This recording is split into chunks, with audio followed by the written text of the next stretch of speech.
Hello friends, विजय academy में आपका स्वागत है। तो चलिए बात करते हैं आपकी एग्ज़ाम डेट पर कि आपकी एग्ज़ाम कब है। तो आपकी एग्ज़ाम है 5 मार्च 2023 को आपका पेपर है वाणिज्य कॉमर्स का। तो अब आपके पास क्या 10 दिन के लिए आपका क्या प्लान होना चाहिए, क्या स्ट्रेटेजी होना चाहिए, तो ये सब पर अब हम बात करते हैं। तो देखिए आपके एडमिट कार्ड आ चुके हैं। आप आपके एडमिट कार्ड क्या करना, डाउनलोड कर लेना, क्योंकि कुछ स्टूडेंट का सेंटर दूसरी जगह भी आया है। तो इसके लिए आप सबसे पहले काम क्या करेंगे, आपका एडमिट कार्ड आप डाउनलोड कर लेंगे, ठीक है, और देख लेंगे कि आपका सेंटर कहाँ पर आया है। फिर सेकेंड बात, आपकी एग्ज़ाम कब है, 5 मार्च 2023 को, ठीक है। आपका वाणिज्य का पेपर कब है, ये देखिए 5 मार्च 2023 को। तो अब हमारे पास कितने दिन है, आज देखिए 23 फरवरी है। 23 फरवरी 2023 से 4 मार्च तक आपके पास कितने दिन है, आपके पास टोटल दिन है 10। तो अब आपको इन 10 दिनों के लिए क्या करना है, क्या स्ट्रेटेजी रखना है, उस पर हम बात करते हैं। तो सबसे पहले तो आपको जो भी हमने क्लासेस में पढ़ा दिया है, जो भी आपको पढ़ा दिया उसका आपको क्या करना है, उसको आपको रिवाइज करना है। पहला काम समझ में आ गया आपको कि जो जो आपको पढ़ा दिया है उसको एक एक बार तो कम से कम आप रिवाइज कर ही लेना है। कुछ ऐसे पॉइंट्स रहते हैं जिन्हें एक बार से ज़्यादा रिवीजन की आवश्यकता होती है। तो ऐसे पॉइंट को आप क्या करेंगे, 2 से 3 बार रिवाइज कर लेंगे। तो आप 2 से 3 बार कैसे रिवाइज करेंगे, जैसे आपने आज एक बार उस पॉइंट को रिवाइज कर लिया, फिर 1-2 दिन का गैप रखा। देखिए हर चीज़ तो ऐसी होती नहीं है कि जिसको बार बार रिवाइज करने की आवश्यकता हो। कुछ ही ऐसे पॉइंट्स होते हैं जिन्हें 2 से 3 बार रिवाइज करना होता है। जैसे जैसे नाबार्ड की स्थापना कब हुई थी, सिडबी की स्थापना कब हुई थी, सिडबी का मुख्यालय कहाँ पर है, नाबार्ड का मुख्यालय कहाँ पर है, इस तरह की चीजें क्या होती हैं कि इनको रिवीजन 2-3 बार करना पड़ता है। तो ये जो ऐसे कॉन्सेप्ट 1 या 2 बार ही में ही क्या हो जाता है, कॉन्सेप्ट आपको कि आउटसोर्सिंग क्या है, अब ये जो कॉन्सेप्ट है ये आपको 1-2 बार में ही क्या हो जाता है, पूरा के पूरा याद आ जाता है। लेकिन कुछ ऐसे पॉइंट्स होते हैं जिनको 2-3 बार रिवीजन की आवश्यकता होती है। तो उनको आप कैसे रिवीजन कर लेंगे, जैसे एक 25 तारीख तक कर लिया, एक 28 तारीख या 1 मार्च को कर लिया और ठीक है, बस ठीक है। तो आपका सबसे पहला काम क्या है, जो भी आपको हमने पढ़ा दिया है उसको आपको रिवाइज करना है। सेकंड क्या है आपका काम, कि अगर आप खुद से कुछ भी नया पढ़ सकते हैं तो क्या करें, आप खुद से भी, अगर आपके पास टाइम बच रहा है, हमारी जो क्लासेस आ रही हैं, जो पीडीएफ नोट्स आ रहे हैं, आपने सारी क्लासेस कवर कर ली है, सारे पीडीएफ नोट्स कवर कर लिए, मतलब आपने जितनी हमने क्लासेस दी हैं अभी तक वो सारी क्लासेस भी आप कवर कर चुके हैं। जितने हमने पीडीएफ नोट्स आपको दिए हैं वो भी आप क्या कर चुके हैं, कवर कर चुके हैं। और आपको जैसे रोज का जो भी हम कंटेंट देंगे, मतलब रोज जो भी आपके क्या आएंगे, वीडियो आएंगे प्लस पीडीएफ नोट्स आएंगे, ये सब आप क्या करें, ये सब आप कवर करने के बाद भी आपको पास क्या हो रहा है, आपके पास टाइम बच रहा है, तो फिर आप क्या करें, कुछ नया आप खुद से भी पढ़ सकते हैं, ठीक है। आप खुद से कुछ भी जो भी लग रहा है आपको वो आप खुद से नया पढ़ लें, ठीक है। अब बात करते हैं अगले पॉइंट पर। अब आपको क्या करना है, देखिए आपको ये जो आपकी 30 मार्क्स की पेडोलॉजी है, हिंदी है, इंग्लिश है और आपका करंट अफेयर्स, न्यूमेरिकल एबिलिटी है, लॉजिकल रीजनिंग है, तो ये आपके पूरे 30 मार्क्स कंपलसरी पेपर के 30 मार्क्स हैं। तो देखिए इसके लिए आपको क्या करना है, इसमें आपको देखिए पेडोलॉजी और आपका हिंदी, ये तो आपको इन्हें तो करके ही एग्जाम में जाना है। मैंने आपको गाइडेंस वीडियो में भी ये बात बार बार बताई थी कि हिंदी और पेडोलॉजी तो करके ही जाना है। अभी भी आपको हिंदी और पेडोलॉजी अनिवार्य रूप से करके जाना आप, क्योंकि ये आप यहाँ पर भी कोशिश क्या करें कि आप 15 से लेकर 20 मार्क्स यहाँ पर निकाल लें, ठीक है। तो हिंदी और पेडागोजी तो अनिवार्य है आपका कि इसे तो आपको करके ही जाना है, ठीक है। अब अगर आपको ये प्रॉब्लम आए कि सर अब टाइम इतना कम है, केवल 10 दिन है, तो देखिए इसमें आप केवल एक बार मतलब पेज पलट लीजिए, क्योंकि देखिए मैंने आपको जैसे बताया था गाइडेंस वीडियो में कि पेडागोजी क्या है, सरल है। तो आपको केवल एक बार, और थोड़ा आपने पहले पढ़ा हुआ रहता है आपका, तो एक बार पेज पलट लीजिए, बेसिक बेसिक कॉन्सेप्ट क्या करें, रिवाइज कर लीजिए। हिंदी में भी काफ़ी सारी चीज़ें सरल हैं, तो उन्हें एक बार देख जाइए। तो क्या होगा, ये आपके जो 15 से 20 मार्क्स है ना, ये आपके लिए बहुत ज़्यादा हेल्पफुल रहेंगे एग्जाम क्वालिफाई करने के लिए। तो इसके लिए आप, पेडागोजी हो गया, आपका हिंदी हो गया, इन्हें क्या करना है आपको, इन्हें आप अनिवार्य रूप से करके ही जाना है। इसको कुछ स्टूडेंट ऐसा कहते हैं कि सर छोड़ देगा, तो ऐसी गलती नहीं करना है। हिंदी और पेडागोजी को आपको क्या करना है, अनिवार्य रूप से आपको करके जाना ही जाना है। ठीक है, थोड़ा सा टाइम का इशू हो सकता है आपको कि सर कैसे करें, इतना कम टाइम है। तो इसका तरीका यह है कि आप इसे बेसिक बेसिक चीजें फटाफट में देख ली। ठीक है, पेडागोजी में भी एक बार जो कॉन्सेप्ट है फटाफट में पढ़ा, आगे बढ़ गए। हिंदी के अंदर भी जो आपको सिलेबस दिया है, आपको पढ़ना क्या है, आपको मैंने गाइडेंस वीडियो में भी बताया था, अभी फिर बता दूं कि आपको पढ़ना आपका सिलेबस है। पूरी हिंदी नहीं पढ़ना आपको, पूरी पेडागोजी नहीं पढ़ना है, आपको क्या पढ़ना है, गाइडेंस वीडियो में डिटेल में बताया है, और वो कितनी देर के हैं, केवल 45 मिनट के हैं, और एक 40 मिनट का और एक 23 मिनट का है। बहुत कम टाइम के गाइडेंस वीडियो है, हार्डली 2 घंटे आप देंगे। और अगर स्पीड बढ़ा के भी उन वीडियो को तो देख सकते हैं, तो अगर आप स्पीड बढ़ा के देखेंगे तो हार्डली मैक्सिमम आपके कितने लगना है, 1.5 घंटे, और आप ये गाइडेंस वीडियो देख लेंगे। तो उससे आपको पेडागोजी में, हिंदी में, इंग्लिश में हेल्प हो जाएगी। ठीक है, तो आपको पेडागोजी और हिंदी तो करके जाना है, कोशिश करना है कि ये 30 में से आप 15 से 20 मार्क्स निकालना है। फिर आपको क्या करना है, आपको इंग्लिश में जो टॉपिक दिए हैं, अगर आपको उसमें से कुछ बेसिक बेसिक देख लीजिए, जो आपको समझ में आता है, जो आपकी अंडरस्टैंडिंग है, उसे आप कवर कर लीजिए। और जो आपको ऐसा लगता है कि जैसे ये कठिन पढ़ सकते हैं, ठीक है, एनोनिमस सिनोनिमस ये कठिन पढ़ सकते हैं, तो उन्हें क्या कर रहा, उन्हें अब आपको बोले पता है कि इतना पढ़ना पड़ेगा, याद करना पड़ेगा, तो उसे भले स्किप कर दिया। फिर आपका न्यूमेरिकल एबिलिटी वाला पार्ट है, और जो करंट अफेयर्स है जिसमें आपका जीके भी उसी में है, रीजनिंग भी है। तो अब वो 10 दिन के लिए उन्हें क्या कर सकते हैं आप, वो वाले पोर्शन को आप पूरी की तरह छोड़ सकते हैं, क्योंकि उसमें क्या है, जीके भी करना है आपको, करंट अफेयर्स भी करना है, न्यूमेरिकल एबिलिटी भी करना है, और आपको करना है रीजनिंग भी करना है। ठीक है, और वेटेज भी कम है, तो इसको आप भले क्या कर सकते हैं, स्किप कर सकते हैं। अब बात करते हैं अगले पॉइंट पर।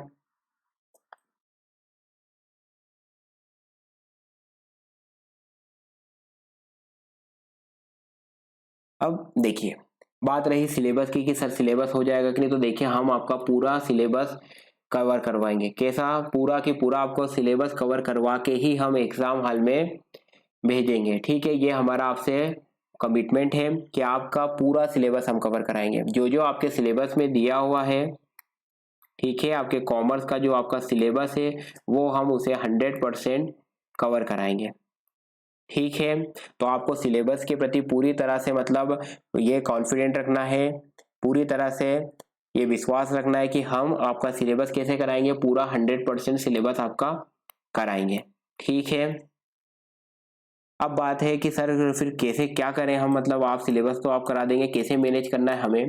तो देखिए आपको अब क्या कराना रहेगा, आपको देखिए आपके पास 10 दिन है, जो जो हमने पढ़ा दिया, एक तो आप उसको क्या करेंगे, रिवाइज करेंगे, जो पढ़ा दिया उसको आप रिवाइज करेंगे।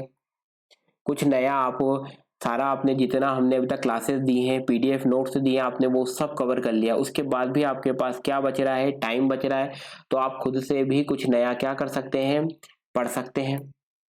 30 मार्क्स में जो आपका हिंदी है, पेडागोजी है, ये तो आपको कंपलसरी है, इसको तो आपको एग्जाम में तैयार करके जाना ही जाना है। फिर इंग्लिश आप देख के चले जाइए, और जो आपका न्यूमेरिकल एबिलिटी वाला पोर्शन है, जिसमें करंट अफेयर्स है, रीजनिंग है, न्यूमेरिकल एबिलिटी है, और जीके है, ये वाले पोर्शन बहुत ज़्यादा वास्ट है, तो वो आप स्किप कर सकते हैं।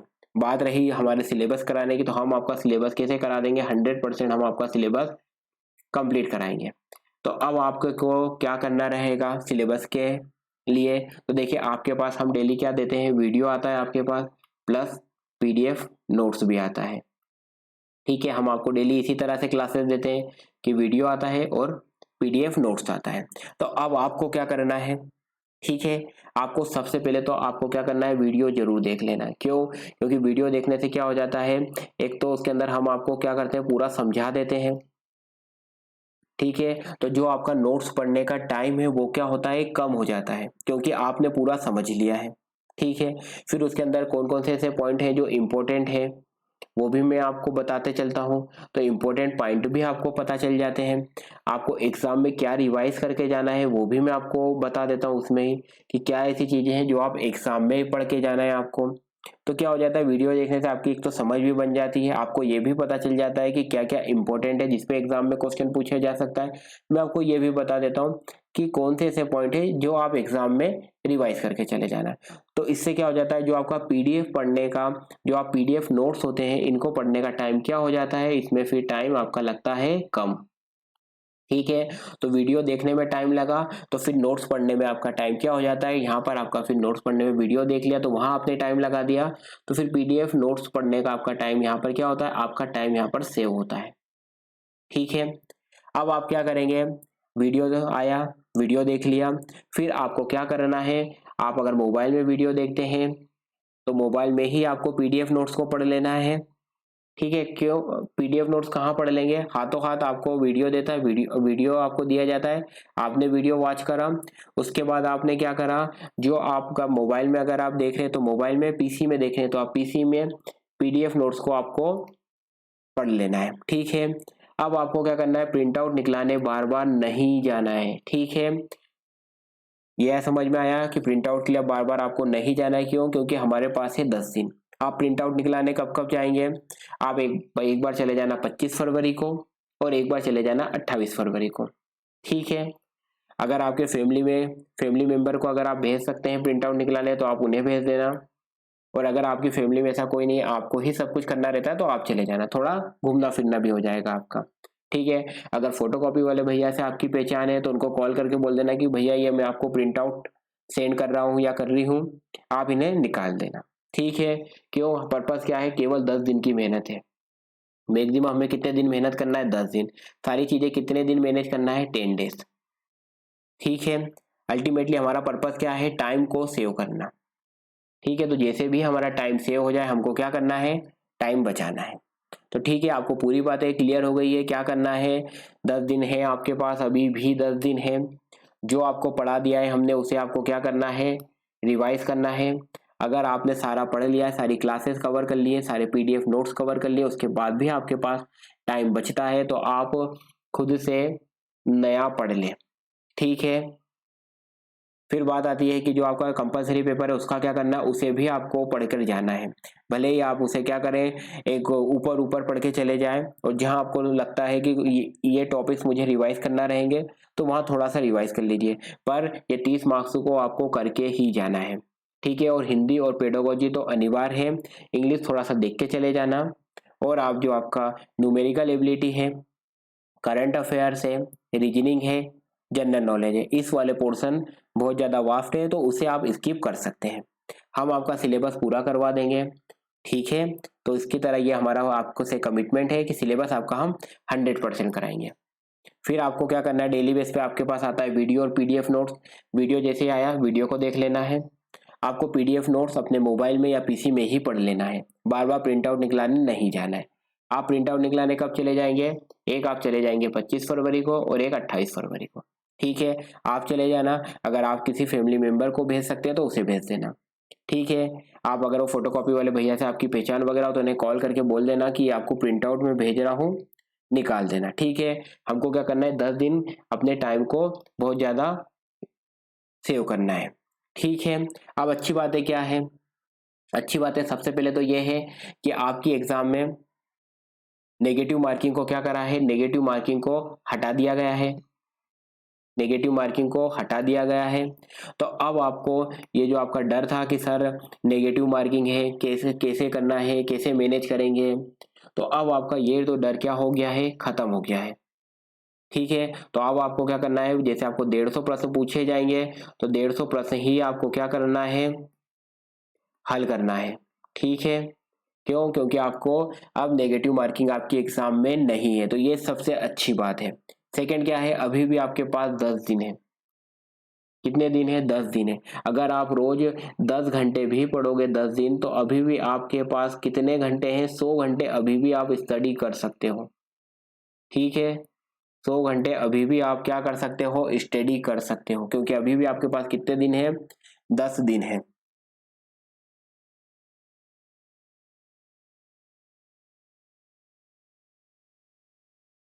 एक मिनट। ठीक है, अच्छी बात तीसरी क्या है? तीसरी अच्छी बात ये है कि देखिए आपकी एग्जाम क्या है? क्वालिफाइंग एग्जाम है। आपको क्या करना है? केवल आपसे 150 मार्क्स का आपका पेपर रहेगा। इसमें आपको 60% और 50%, ठीक है। अगर आप अनरिजर्व कैटेगरी में हो तो आपको 60% लाना है, जनरल वगैरह में हो तो आप, और अगर आप कैटेगरी में आते हो FT SC OBC में तो आपको 50% लाना है। मतलब आपको कितने 150 क्वेश्चन में से कितने क्वेश्चन आपको सही करना है? आपको 90 या आपको 75 क्वेश्चन सही करना है और आप क्या हो जाएंगे? क्वालिफाई हो जाएंगे। ये इसे अच्छी बात है, ठीक है। और अगर आप एक बार क्वालिफाई हो गए तो इसकी वैलिडिटी कैसी है? लाइफ टाइम है। फिर आपको ये जो एग्जाम है इसमें आपको दोबारा नहीं बैठना पड़ेगा, क्योंकि आप एक बार क्वालिफाई हो गए, ठीक है। अब आपको क्या करना है? खुद पर विश्वास रखना है, बिल्कुल भी आपको डरना नहीं है, ठीक है। खुद पे क्या करना है? खुद पे पूरी तरह से आपको विश्वास करना है, ठीक है। और कूल काम रहते हुए आपको तैयारी करना है, बिल्कुल रिलैक्स रहना है, कूल रहना है और आपको तैयारी करना है, ठीक है।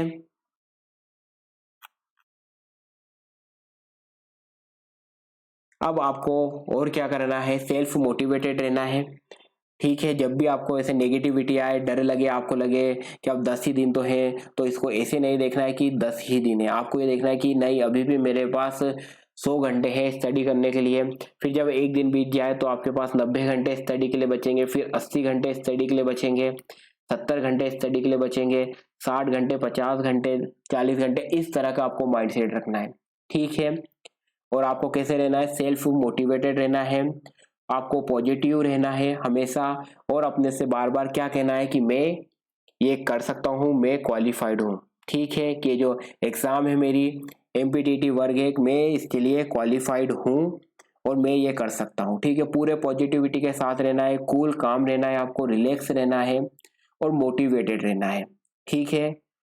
और आपको कहीं भी फिर भी कुछ प्रॉब्लम आए, आप किसी भी तरह की प्रॉब्लम अगर फेस करें तो आप, हम हैं ही आपकी हेल्प करने के लिए। तो बिल्कुल हम आपसे जो भी आप हमसे हेल्प बनेगी वो भी हम आपकी पूरी तरह से हेल्प करने के लिए क्या है?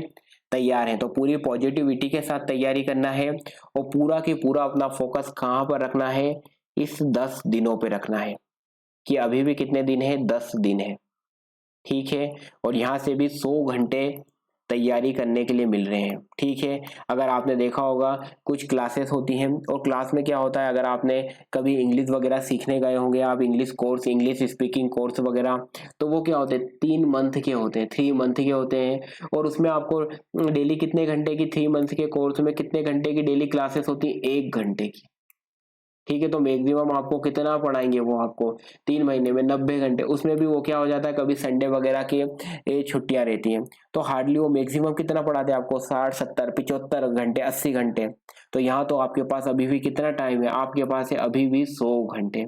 तो पूरी पॉजिटिविटी के साथ, पूरी एनर्जी के साथ, पूरे कमिटमेंट के साथ और पूरे जज्बे के साथ, पूरे साहस के साथ आपको करना है ये तैयारी, और पूरा फोकस रखना है इन 10 दिनों पर, ठीक है। और अच्छे से तैयारी करना है। तो आज के इस वीडियो में बस इतना ही था। मिलते हैं जल्द ही अगले वीडियो में, तब तक के लिए आपको मेरा नमस्कार। और अगर आप चैनल पे नए नए हो तो जरूर चैनल को सब्सक्राइब करें और ज़्यादा से ज़्यादा इस वीडियो को शेयर करें।